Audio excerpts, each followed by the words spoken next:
Summary: a quiet afternoon, a simple question, and a conversation that gently shifted how I understood family, age, and my own heart. I didn't expect it, and I never forgot it. Don't forget to like the video, share your thoughts or story in the comments, and subscribe to stay updated with our latest stories. Now, before I begin, tell me, where are you watching from? I'd love to know which cities and towns are joining me for this memory that stayed with me for years. I never imagined a few carefully chosen words could settle into me the way they did that afternoon. I was in my early 50s then, old enough to think I had myself mostly figured out, young enough to still be surprised by life. The house was quiet in that familiar way it gets afternoon, when the sun slants through the curtains and highlights dust you swear wasn't there before.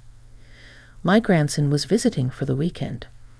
He was grown now, tall, thoughtful, with that hesitant confidence young men carry when they're trying to understand the world without making too much noise. We sat at the kitchen table, the same one where I once helped him with spelling words and math homework. Between us were 2 mugs of coffee, his barely touched, mine already cooling.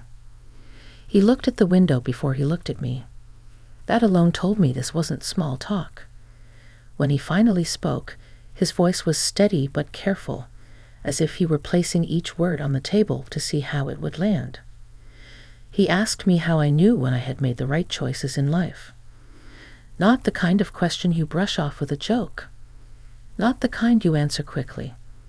I felt something open in me then, not dramatic, just a quiet awareness that this moment mattered. I told him the truth, or at least the truth as I understood it. That you don't always know. Sometimes you only realize later what a moment meant. He listened, really listened, and then he shared his own worries. About expectations. About becoming someone he could respect. About not wanting to harden as he got older. There was no rush in his words. No demand. Just an invitation to be honest. As he spoke, I realized how rarely anyone asked me these things anymore. How rarely I was seen as someone still becoming, rather than someone already finished. It wasn't about him crossing any line. It was about him opening a door to conversation I didn't know I'd been missing. The kitchen felt warmer. The clock ticked loudly on the wall. Outside, a car passed, ordinary and distant. Inside, something steady and meaningful was taking shape. Mutual respect. Care. A shared understanding that growth doesn't stop just because the years keep adding up. When he thanked me for listening, I felt a quiet shift inside myself. Not pride, not sadness. Something gentler. A reminder that connection can arrive in unexpected forms, and that sometimes the most powerful moments are built entirely out of words and the space we make for them. After that afternoon, the house didn't feel quite the same to me. Nothing had changed in the furniture or the routines, but something had shifted in how I occupied the space. I found myself noticing small things again. The way the floor creaked near the hallway. The way the evening light softened the edges of the room. It was as if that conversation had tuned me back into myself. My grandson stayed a few more days. We didn't talk about that moment directly, not right away. Instead, we moved through ordinary time together. Breakfasts with the radio murmuring low. Short trips to the grocery store where he insisted on carrying the heavier bags, even though I reminded him I was perfectly capable. In those small gestures, I sensed his awareness of me had changed, and perhaps mine of him as well. One evening, we sat on the back porch as the air cooled. The sky was streaked with fading color, and the cicadas were just beginning their steady chorus. He leaned back in the chair, hands folded, and said he'd been thinking about what I told him. About how life doesn't hand you certainty, only moments where you choose to show up. I felt a quiet tension then, not uncomfortable, but charged with meaning. I was careful with my response, aware that words can shape more than we intend. I told him that showing up also means listening to others and to yourself. that it takes courage to remain open when it would be easier to shut down. He nodded slowly. There was a seriousness to him that evening, a maturity that hadn't been there when he was younger. I realized I was witnessing him at a threshold, and somehow he had invited me to stand there with him, not as someone above him, but alongside. Later, after he went inside, I stayed on the porch alone. I thought about my own life, the choices I had made without anyone to talk them through, the times I had wished someone would ask me how I was really doing, without assuming they already knew the answer. It struck me then that this connection, unexpected as it was, wasn't about roles or titles. It was about two people recognizing each other in a moment of honesty. The next day, he asked if I wanted to take a walk. We followed a familiar path through the neighborhood, past houses that held decades of other people's stories. As we walked, he spoke more freely, about his fears of disappointing others, about the pressure to be strong all the time. I listened, offering only what felt true, not what felt impressive. When we turned back toward home, I felt lighter. Not because I had solved anything for him, but because I had been allowed to be present. That door he had opened hadn't led anywhere dramatic. It led inward to a part of myself I had quietly set aside. And as we stepped back inside the house, I understood that this was only the beginning of something I would carry with me for a long time. Time has a way of smoothing things out, but it can also sharpen them. In the weeks that followed his visit, I found that moments from our conversations would surface unexpectedly. While folding laundry, I'd hear his careful tone in my mind. While driving, I'd remember the way he paused before answering, as if choosing honesty over ease. It made me slow down, too. He called me more often after that.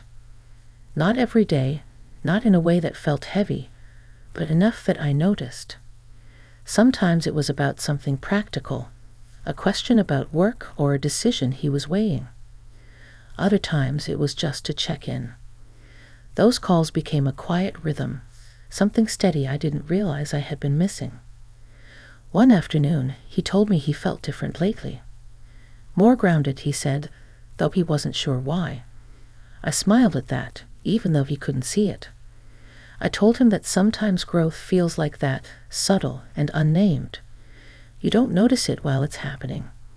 You notice it when you look back and realize you're standing a little straighter. I also noticed changes in myself. I spoke up more, even in small ways. I stopped brushing off my own thoughts as unimportant. That door he had opened hadn't just led to connection with him, it had led me back to my own voice. I realized how long it had been since anyone had listened to me without interrupting or assuming.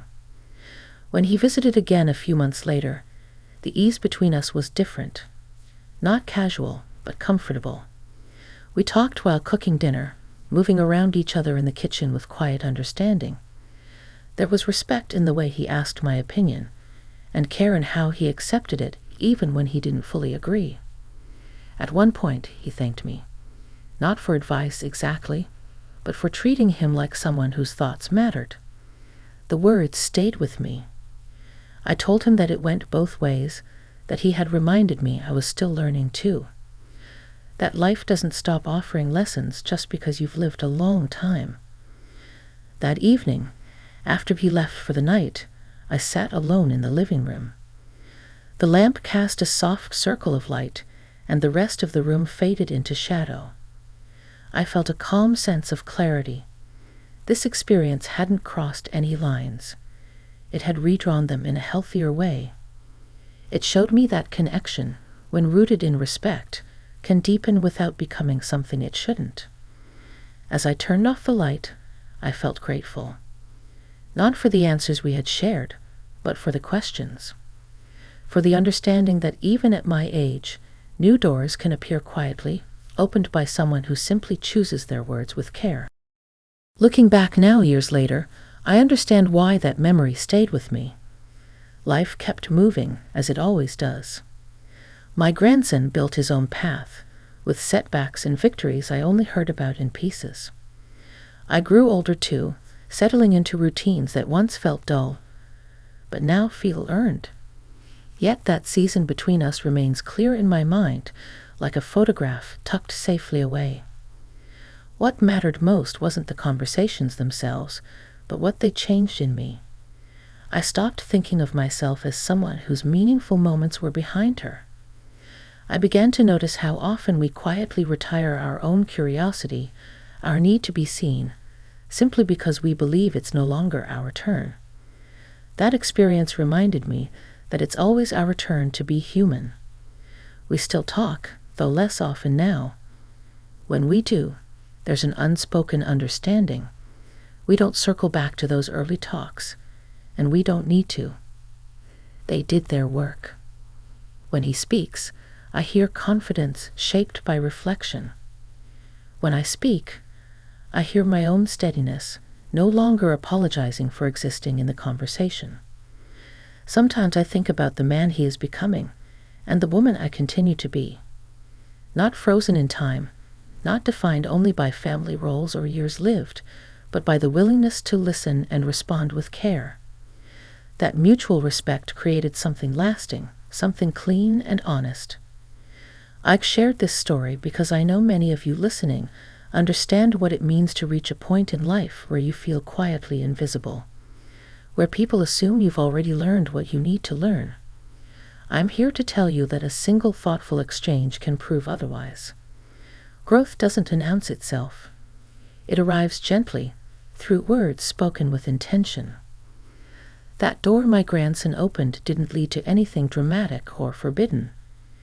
It led to understanding, to dignity, to a renewed sense that connection, when handled with care, can be one of the most powerful experiences we have. And if there's one thing I carry forward, it's this: never underestimate the impact of careful words, or the courage it takes to truly listen. At any age, that's how we continue to grow. Don't forget to give us like and subscribe this channel.